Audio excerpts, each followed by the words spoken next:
Hello and welcome to Tea Talk.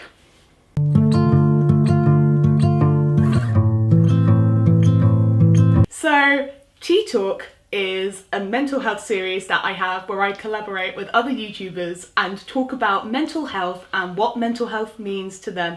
Today I have Robert Greene with me and we're going to talk about my favourite subject ever, eating disorders, and looking at it from a male perspective and just some new ways that we might never have talked about on this channel at all. We were talking about like coming out for when you're like LGBT. Yeah. You have to come out every time with your mental illness, almost like a justification for the way that if someone's going to say something like nasty to you, maybe in terms of your body or what you're putting on your plate, it's almost like, definitely for me, it's, oh no, I'm a recovering anorexic and I've had anorexia in my life, so that you've got one up on them so they can't hurt you and they can't harm you at all. Yeah. Do you? Yeah, I get that as well. Like, obviously I've come out as gay. I definitely came out as gay to a lot more people than I came out to as having an eating disorder. But I do get that thing of like, it's kind of twofold. There's the one part where you want to justify like, oh, but I used to be anorexic and I used to be really skinny and I used to, you know, if I say, because I say, oh, I have an eating disorder, oh, you look grand though. I'm like, no, but I used to be really, really skinny and I was in hospital and I was, you know, I always feel like I need to justify that I actually was once this weight. And then there's the other thing, the fear of doing it because you're afraid, there's this like paranoia that if I say I had anorexia, everyone's going to be like, is he eating? Is he not eating? Why isn't he eating? When did he eat? I saw him going for a walk yesterday. Oh, is he going to the toilet? Is he gonna purge? And I know when I entered university and like when I would have just come out of hospital and kind of when I was still very much in the thick of like recovery, and it was like recovery was really tough and I was going through quite a difficult time, I just didn't want anyone to know. Except for my closest friends who would have known and my family who would have known. I just feared that this judgment, and I'm so paranoid. I would almost have like a nurse on my back, you know, my friends being like, oh, you didn't have lunch today, you didn't have, you know. Yeah. I definitely, in terms of like university, because I was going into a new environment where people didn't know my backstory or my history, I remember distinctly we did something in my first year of uni where we had to tell a story and we had to strike a match. We had to tell a story in the time that the match went out. And so I went, right, let's do this then. I'm going to tell my story about anorexia and you're all going to like accept it. And so I did it. I blew it out. And there was just this hushed silence of like, oh God. Oh God. Oh. And I was like, yeah, I've shown you. And now looking back on it, I go, I don't know if that was like the thing, like to tell you like, hey guys, I had an eating disorder, but now I've had this. That's almost like weird and bizarre way like to tell people. I definitely wanted people to know. I was paranoid that people were judging me about my body anyway, and thinking about what my body type is and is she like really big and like really large, and so I was like, oh, I have to tell them so that people then can't hurt me. It was almost like, for you, it was almost like a shield, like to it's always been a shield to like protect it, and it's something that is like really helpful for me, but for other people that haven't had it around me, they don't really understand what it's about, which is another thing. The label recovered, which is we have recovering and then recovered, and I don't know for me, but like recovered just feels really finalized for me, as if right, that's it, recovered, it's in the box, we've sent it away, and that's it, you're now completely free of it. Woohoo, let's celebrate, let's bring out the party pops and the champagne, babes, we're gonna go. And the cake, because we can eat cake now. Yeah, let's go do it. We can eat all the cake, bring out the entire cake, put my face and in keep it the in. Cake. Oh, yes. But then, there's this thing in my brain that says as soon as I say I'm recovered, like, that's it. Like, I don't think I want it to be like so finalised. Yeah, you're one restriction away, you're one binge away, you're just from just going back straight into it. I've gone through periods of, you know, really good periods and a little blip, and then I'm like just swept back into it. And while I'm going through like quite a good period at the moment, I would definitely say I'm in a very good space at the moment. I'm always conscious that if I restrict a little bit, you know, it's January, people are talking about diets, summer is coming already, everyone's talking about beach bods, it's fucking winter and everyone's talking about beach bods, and I just think like I have to be so conscious myself that like these Insta pics are triggering for me.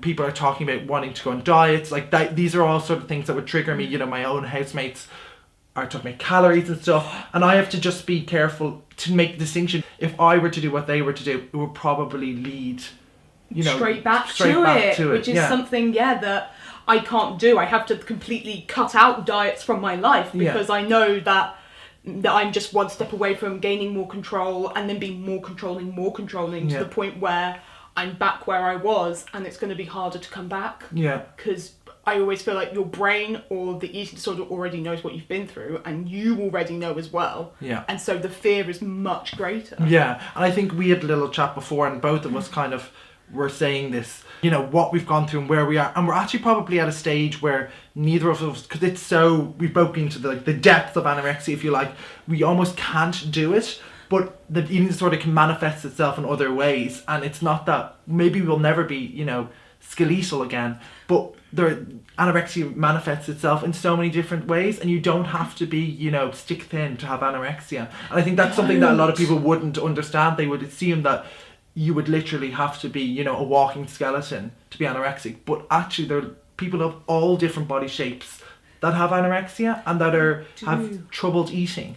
And that's why I always think it's really good to have these conversations, because the perception of anorexia is this woman, for a start, who's extremely skinny, and who's probably eating cotton candy. She's not eating cotton candy. Cotton wool. She's eating cotton wool. And she's walking down some, catwalk in Paris for, Fashion Week or something like that, which is just not the case. That brings me on to another thing, which I was going to ask, because we both were talking about recovery and recovered. It's kind of like the idea of knowing your triggers and what triggers you, and like how do you cope with those triggers? Because we would both say, well, you would say your eating disorder is manageable. I would say I'm like in a good, strong stage of recovery, but as we said, we're always that step away. Are you very aware of your triggers, and how do you kind of deal with your triggers? Oh, I know my triggers too well, and it's usually surrounded by diets and around my body, definitely with my family. Yeah. So over Christmas, that's quite hard to sort of fend off, because it's your family and it's really close to home. Or there are diets, the old-fashioned diet and calorie, and January has been hard. I follow a lot of body positive accounts, which has really helped to counteract all the diet talk that's helped. Yeah, that's a good idea. So if there are any definitely Body Posy Panda, Scarred Not Scared, OMG It's Kenzie, loads of people. They're probably women though. Or there are men. Yeah. Also there's Bopo Boy Stevie Blaine. Also I'm going to get on to you. Good. But there are times that you can't fend it. You can't fend it off. Yeah. And then that's when you get really sad about it. And you can feel it. People talk about the fat, you can feel it bubbling. Yeah. And I feel it because I have to wear a lot of leggings for my course in theatre. Yeah. And definitely yesterday I could feel the way the leggings felt on my body, and I was like, I can't deal with that now. I have to find something else, because at the moment, or I roll them down. At the moment, this is just not what I need. Yeah. Well, I mean, I completely get you, because I know. I mean, I can literally remember the first time I was in bed, and I used to put my hand on my sort of my hip bones, and that was what I just used to feel all the time. And I can remember the first time I put there and I just couldn't feel them.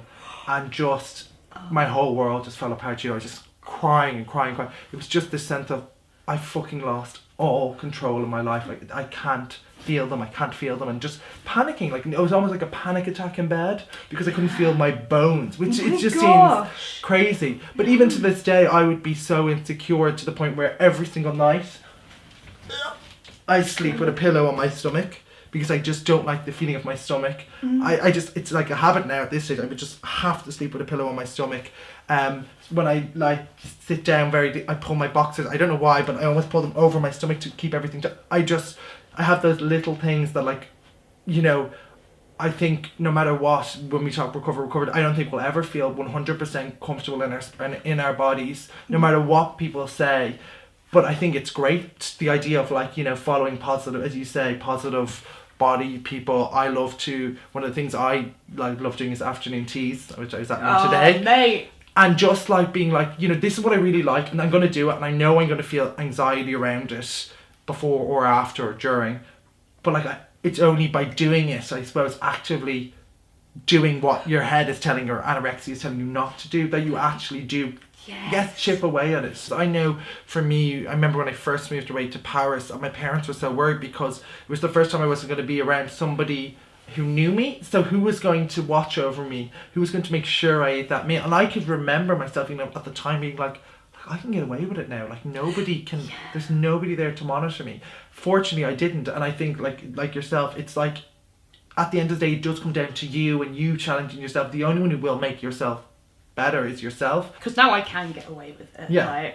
And I remember when I was in college, still heavily into my eating disorder, I was thinking, I can't wait when I go to uni because like no one's going to be there. Yeah. No one can tell me what to do. And Edie loved that idea so much. Yes, she did. Oh, there are days when I wake up and I can't differentiate between like my own voice and like Edie's voice when it says I don't really feel like eating, like eating breakfast, or I'm I not don't hungry, like I'm just not hungry. And you're like, is that really me or is that another voice? And it's hard to find out. It does get confusing because at one point you're like, well, surely now I have my own thoughts back and I can kind of, because I'm like, some people aren't hungry, so maybe that is no, you know, there is that really.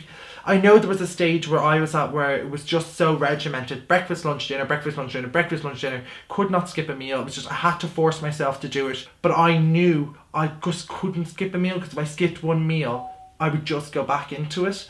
And I think eventually with time, you kind of get to a place where you can kind of get used to like, maybe I'm not hungry so I don't have to eat, but it's still always like it's a blurry line. It's a really blurry line for me. I find if I don't feel hungry, then I'll wait it out. And usually for my body at 8 o'clock, my body will go, mate, now's the time. Like, now's the time, you have to, and you can't ignore that. And it's so easy to ignore it because there is that euphoria when your stomach rumbles, when it goes, yes, I've won. I've won. I'm burning fat right now. This is it. Like, I've done it. And then there is that point. Or there are those days where your stomach rumbles and you go, do you know what, mate? Like, I could eat a horse. Yeah. Like, I just need to eat. Yeah. And then I'm vegetarian and I could eat a horse. Oh, mate! I could eat a horse. I've had those moments and you're just like, I would eat anything and any one moving. Yeah. If you can't, like, it gets easier. Yeah. Oh, it definitely does. Like, to give a note of hope, it does 100% get easier. I know, I can really distinctly remember being in hospital and just saying to this girl who was on the programme a bit longer than me, and she was kind of an outpatient and she was coming back in, and I just said, will I ever stop having these thoughts? Like, will I ever? Like, just so depressed about the whole thing. I was like, it's never going to go. And she goes, it's going to take years, but it will 100% get easier. Go back to that person and say, it will fucking get easier. Like, I promise you it will get easier. And it does. Like, it's still hard, but it's no way as hard as it was. I'm living my best life, guys. Yes, that's my favourite expression. And to know, yes, it's not perfect, because that's what anorexia is. The end, it's like perfect recovery or perfect, you know, anorexia. It's not perfect, but like just to be like, sometimes you do just have to be like, fair dues, like for getting this far and not, you know, not taking your life or not, you know, giving up or not, you know, seeing that there's actually something worth recovering for. And if you ever feel like there is this, where you feel like, what's the point in recovery? Maybe for me it's always helpful to find out, well, what do you want to do like at the end of this? Yeah.